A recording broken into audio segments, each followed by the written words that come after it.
ప్రతిదానికిని ఔన్నత్యం గల ప్రతిదానికిని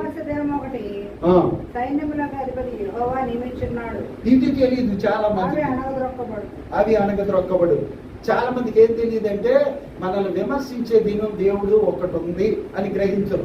కానీ దైవలేఖనం మాట్లాడుతుంది చూడండి. దైవలేఖనం ద్వారా తెలుసుకోవలసినవి మనకి చాలా ఉన్నాయి. అహంకారాతిశయము గల ప్రతిదానికి ఔన్నత్యము గల ప్రతిదానికి విమర్శించు దినం ఒకటి.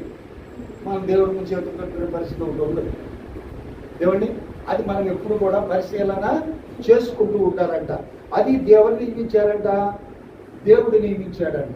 కాబట్టి మనం ఎప్పుడు కూడా దేవునికి భయపడి బ్రతకాలి.